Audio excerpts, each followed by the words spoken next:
हाय दोस्तों, केम छो मजामा। दोस्तों આજે આપણે વાત કરવાના છીએ રેશન કાર્ડની વેબસાઈટ પર જઈને તમને મળવાપાત્ર જથ્થો છે તેની માહિતી મેળવશો। દોસ્તો તહેવાર આવી રહ્યો છે, તહેવારની અંદર કયું કયું અનાજ વધારે મળવાનું છે તેની માહિતી મેળવવાના છે અને કયા નિયમો બદલાણા છે। રેશન કાર્ડ વિભાગની અંદર મિત્રો હાલ સીબીડીસી પદ્ધતિ શરૂ થઈ રહી છે, તો શું છે તેની નવી અપડેટ તેની પણ માહિતી મેળવવાના છે। તો દોસ્તો ખાસ કરીને વિડીયો પૂરો જોવા માટે વિનંતી છે। વિડીયો પસંદ આવે તો વિડીયોને લાઈક કરી દેજો, ચેનલને સબસ્ક્રાઇબ કરી દેજો। આજે હું તમને તમારા મોબાઈલની અંદર જથ્થો મળે છે કે નહીં મળતો, કેટલો મળે છે તે તમને મિત્રો સરળ રીતે જોતા શીખવાડવાનું છું। તો વેબસાઈટની અંદર જઈ અને મિત્રો આપણે કઈ રીતે જોઈ શકશું તે આજના વિડીયોની અંદર શીખીશું। ચાલો દોસ્તો વિડીયોની શરૂઆત કરીએ।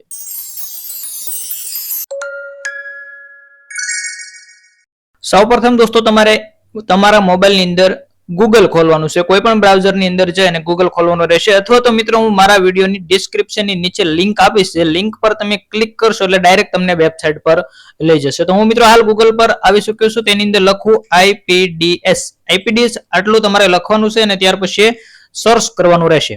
આઈપીડીએસ લખ્યા બાદ દોસ્તો તમને સૌપ્રથમ વેબસાઈટ કંઈક આવી જોવા મળશે। હું થોડુંક ઝૂમ કરી નાખું એટલે તમને જોવામાં સરળતા રહે। તો આઈપીડીએસ લખ્યું ત્યારબાદ અહીંયા મિત્રો પ્રથમ નંબરની વેબસાઈટ છે તે ઓપન કરીએ આપણે, એટલે મિત્રો તમને આવી કંઈક ડેશબોર્ડ જોવા મળશે। અહીંયા જોઈ શકો છો આ જે મિત્રો અનાજ વિતરણને લગતી જે ઓફિશિયલ વેબસાઈટ છે તે જોવા મળી રહી છે।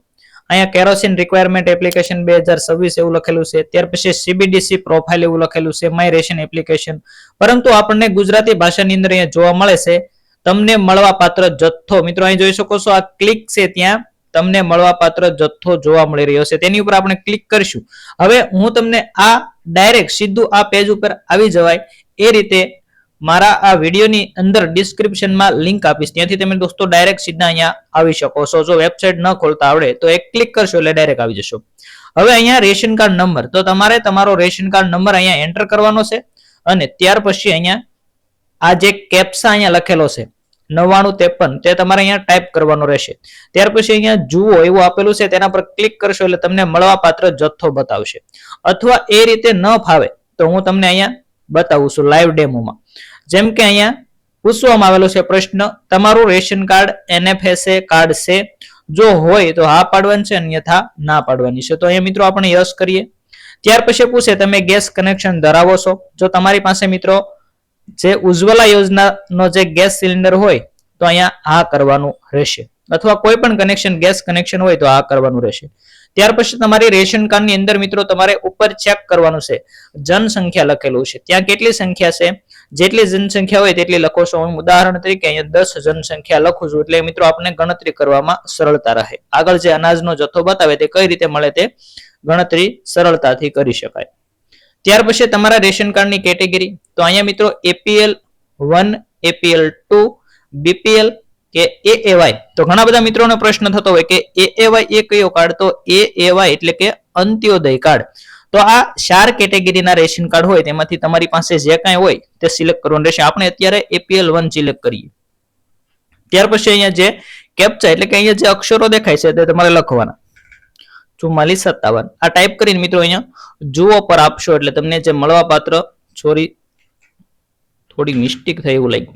હવે જોઈ શકો છો, જો અહીંયા તમને મળવાપાત્ર જથ્થો બતાવી રહ્યા છે, જેમ કે ખાદ્ય સિંગ તેલ એવું લખેલું છે। તો મિત્રો આ વખતે સિંગ તેલ મળવાપાત્ર થવાનું છે, તહેવાર નિમિત્તે સિંગ તેલ મળતું હોય છે।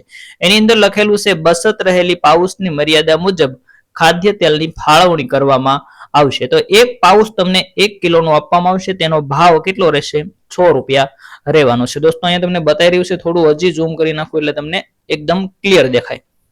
હવે એનએફએસએ તુવેર દાળ, તો કે તુવેર દાળ પણ મળવાપાત્ર થવાની છે। કોને? એપીએલ કાર્ડ ધારક હોય તેમને। આપણે એપીએલ 1 ની અહીંયા વાત કરી રહ્યા છીએ। એપીએલ કાર્ડ ધારકને તુવેર દાળ મળવાની છે, 1 કિલો તુવેર દાળ મળશે, તેનો ભાવ રહેશે 50 રૂપિયા।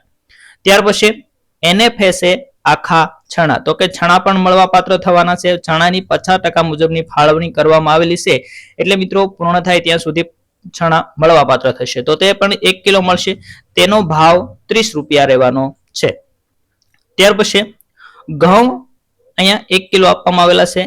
એનએફએસએ પીએસએસ ઘઉં છે તે 20 કિલો। તો મિત્રો આગળ આપણે વાત કરી હતી કે 10 વ્યક્તિએ 20 કિલો ઘઉં મળે છે, તો એક વ્યક્તિ દીઠ કેટલા થાય? તો 2 કિલો ઘઉં છે તે મળવાપાત્ર થાય છે। મિત્રો ચોખા મળે છે એક વ્યક્તિ દીઠ હું માનું ત્યાં સુધી 1 કિલો સમથિંગ મળે છે. તો અહીંયા બતાવેલ નથી વેબસાઇટની અંદર, પરંતુ હાલ મળે છે. તેનો ભાવ 0 રહેશે. ત્યાર પછી અહીંયા મીઠાની વાત કરીએ તો મીઠું પણ 1 થેલી મળવા પાત્ર થતી હોય છે. તો દોસ્તો આ હતી રેશન કાર્ડની અંદર વસ્તુ મળે છે તેની માહિતી. હવે આપણે જોઈએ તો કઈ રીસેટ કરું હું. હવે મિત્રો આપણે એક વખત બીપીએલ રેશન કાર્ડની પણ થોડી માહિતી મેળવી લઈએ. ઘણા બધા મિત્રોને બીપીએલ કાર્ડ હોય છે.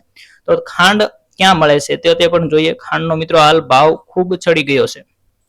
હવે 10 વ્યક્તિ સિલેક્ટ કરીએ. અહીંયા મિત્રો આપણે બીપીએલ પસંદ કરીએ. હવે 6, 7 અને 3, 8. ત્યારબાદ મિત્રો બીપીએલ કાર્ડ ધારક છે તેમને કઈ કઈ વસ્તુ મળે છે? તો તેની અંદર ખાદ્ય તેલ બધાને સેમ સરખું રહેશે. તુવેર દાળ પણ સરખી રહેશે. છાણા પણ બધાને સરખા રહેશે. બીપીએલ એપીએલ બંનેને. ઘઉંની અંદર મિત્રો અહીંયા સરખા રહેવાના છે. ત્યાર પછી મીઠું પણ સરખું રહેશે, પરંતુ અહીંયા ખાંડની અંદર વધારો થશે અને બીપીએલ ખાંડ પણ આ વખતે વધારાની આપવામાં આવેલ છે. એટલે કે રેગ્યુલર પ્લસ તહેવારની 1 કિલો ખાંડ છે તેની ફાળવણી કરવામાં આવશે. તો દોસ્તો આ બીપીએલ કાર્ડ ધારકો છે તેમને 22 રૂપિયા પ્રતિ કિલો ખાંડ મળે છે અને ખાંડનો ભાવ ટૂંક સમયની અંદર ખૂબ વધી રહ્યો છે. તો મિત્રો આ તમારે ખરીદી લેવી જોઈએ. જેટલી કાંઈ તમને ખાંડ મળવા પાત્ર છે તે તમારે એક વખત ખરીદી લેવી જોઈએ. તો આવી રીતે મિત્રો હવે આપણે તમે જોઈ શકશો, તમે વેબસાઇટ ખોલશો એટલે તમને ડાયરેક્ટ અહીંયા લઈ જશે. અહીંયા તમારો રેશન કાર્ડ નંબર ટાઈપ કરશો તો પણ તમને ફાયદો થવાનો છે અને અહીંથી તમે પણ જોઈ શકો છો. પરંતુ અહીંયા તમામને સેમ દેખાડશે, પરંતુ અહીંયા તમારી વ્યક્તિ દીઠ તમને કેટલું મળશે તે પણ અહીંયા બતાવશે. તો દોસ્તો વિડીયો પસંદ આવ્યો તો વિડીયોને લાઈક કરી દેજો, ચેનલને સબસ્ક્રાઇબ કરી દેજો અને હજુ તો તમને ન આવડે કે અમને અનાજનો જથ્થો કેટલો મળે છે તે જોતા નથી આવડતું તો હજુ પણ મિત્રો સરળ રીતે તમને હું શીખવાડીશ. તો ખાસ કરીને ચેનલ સાથે જોડાયેલા રહેજો. ફરી મળીશું દોસ્તો નવા વિડીયો સાથે.